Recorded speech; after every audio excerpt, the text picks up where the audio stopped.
This episode of Tim's Enthusiast Garage is brought to you by Midwest Bayless Italian Auto, your source for classic Fiat, Lancia, and more. Check them out at midwest-bayless.com.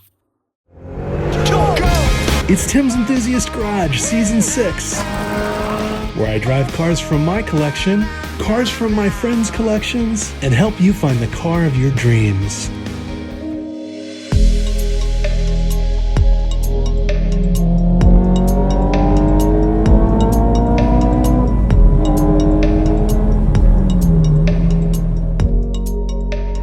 So those of you familiar with the channel will remember Braden and his original X19. I drove it a few seasons ago, actually pretty early in the series. Today, we have a very exciting car. It's a later Bertone car. So when these were sold originally, they were sold as Fiats. Fiat stopped exporting cars to the United States in around 1982.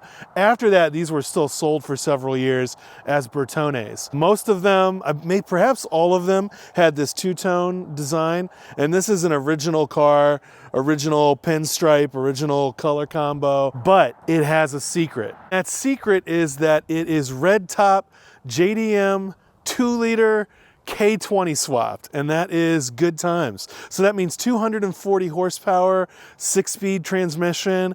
The K20 is a very popular swap in a lot of different cars, mainly because they're very reliable and they make silly power while maintaining that reliability. This car is very basic tune, has a Honda tune on it, but again, around 240 horsepower. But check out how OEM this install looks. It's one of the things that, if you're into these cars, I think it really takes it to a place that almost motoring nirvana. We'll find out when we drive it, but I suspect that, especially as beautiful as this looks, that it has to be great. I've talked at length about Marcello Gandini and his design on this car, in particular accented here by this pinstripe. I love the angles on the car. I also miss this kind of car. These cars were originally envisioned as sort of low-cost runabout cars. Segment of car. Think Porsche 914. Think MR2. Think X19. Mid-engine. Really exotic penmanship with the Bertone Marcello Gandini wedge, just absolute gorgeousness. And I've for years thought, if you can find one of these that's nice and original and rust-free, I mean, what a car you've got. Even things like the poles for the engine that I just released is shared with the Countach and what else? The 308 Bertone, I believe, the 308 GT4. So cars from that era, it has an exotic feel. I love the pleating on the seats. Let's take it for a ride. I think this engine swap is really probably the answer to the perfect X19. A 6-speed, and I believe this car has like 1,100 miles. Size-wise, and I love that it has functional heat. What an amazing situation. Size-wise, and I think I mentioned this before in the X19 video, you know, at 6'2" and a little bit of weight, this is definitely, you know, I'm comfortable in the car, but it's a tight fit. If you're looking at the X19, is this the classic for me? Your size is gonna with a lot of cars from this era, size is gonna matter. I love that the 6-speed is so tight. I mean, one of the things that they've brought over from Hondas from this era, you know, S2000 RSX, is that it has absolutely stunning shifter feel. This car has the full Midwest Bayless treatment, so it has everything done to it that you would want to do to yours. I always say, like, in the first few meters, you can tell what a car is going to drive like, and this one's no exception. The suspension feels great, steering feels great, engine sounds lovely, and it sounds like it's in the car with us, because really it is. Having talked to Matt, I'm guessing that when it hits VTEC, it's pretty special. So we've got it warming. We're actually pretty warm already. Intake burbling away. I mean, the immediacy of this car feels a little bit like my 4C, which is kind of funny. Boy, it sounds great. Gearbox is great. Let's roll in it and see when that VTEC hits. Woo! Yeah, that's good. You knew it would be good. You suspected that it would be good, and you suspected correctly.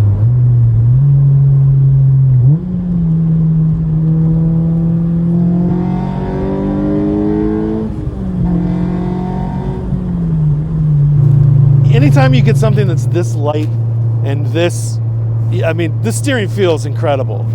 And the relationship of the very close pedals, everything's pretty incredible with regards to the controls of the car.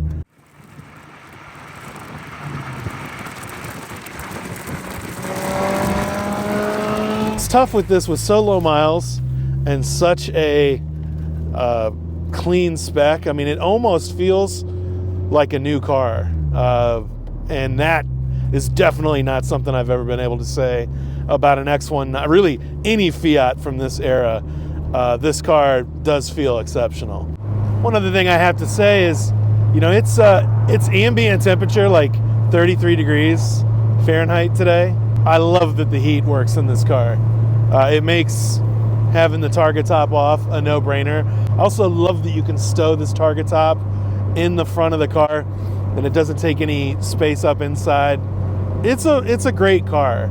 I think now that these cars have appreciated and you have a pretty big gulf between cars that have, you know, rusted out and then been fixed over and over, and cars that are pristine original examples, and especially cars that have been K20 swapped or K24 swapped. Sometimes modifications don't make a car better. This unquestionably makes this car better. It doesn't feel like it's changed the weight distribution at all. Again, I keep saying this, but legitimately feels like a new car. There's zero deflection from any bushings or there's just, it's the new car. Feels like a new car. Structural rigidity on this, even from driving Braden's years ago or from other cars from this era, this thing feels way more rigid. It feels more rigid than the last Countach I drove, which is really kind of crazy. Yeah, I mean, what a car. Not dissimilar in feel, although much smaller than to the 348. I mean, it's got that same Targa top vibe, and you get the noise from the VTEC. I really can't express enough just that it almost sounds like, in fact, Ethan, who's riding along with me, and we're two big guys, so two large people can ride in this car, but this is one of the only cars he's ever been in where the VTEC crossover is just shockingly obvious, and it really is a big change in engine note.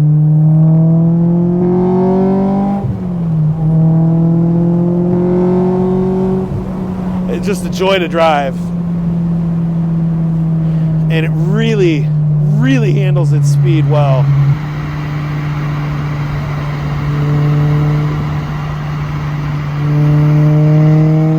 Since COVID, prices of cars have shot through the roof. You know, these are no longer, especially nice ones, especially a car like this, is not an affordable car, but in the grand scheme of things, it kind of is.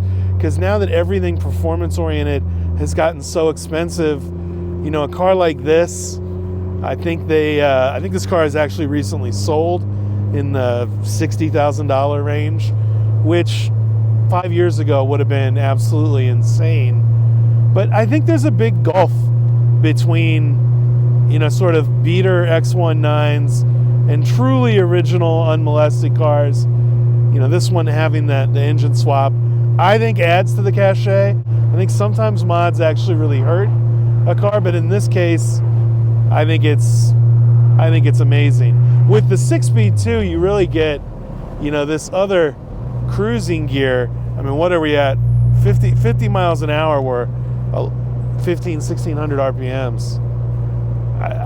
This is now like a highway cruiser. It's everything you want all in one car.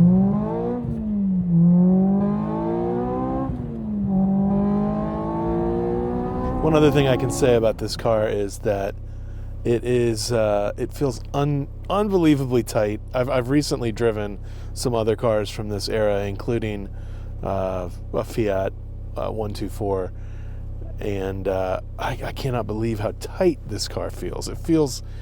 It feels like a new car, which is crazy. The other thing is it has an amazing turning circle. The thing that's most impressive about the car is the shifter feel being retained. You know, a lot of times with swaps, you sort of interject a lot of I don't know, just like noise and confusion into the shifter feel, and this feels absolutely incredible, right on par with even an S2000, which is a lot of praise. I would say to really spend a good day in here, 511 and under. But yeah, that's the review.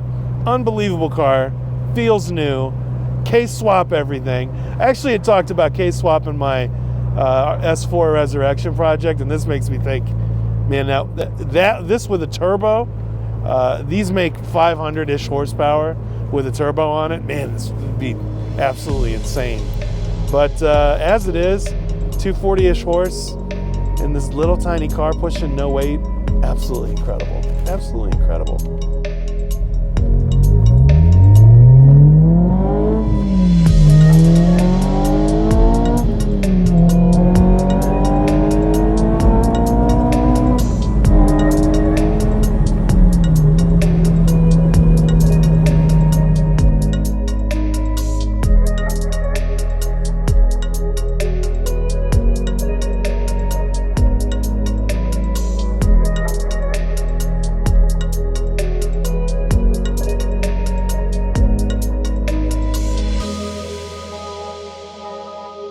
In conclusion, great things come in small packages. And with exotics now pushing $100,000, $200,000, $300,000, $400,000 for the cars we always wanted, why not have a case-swapped mean machine in the garage? And it's designed by one of the greats, Marcello Gandini. Midwest Bayless Italian Auto really outdid themselves with this car. I love it. I think you will too.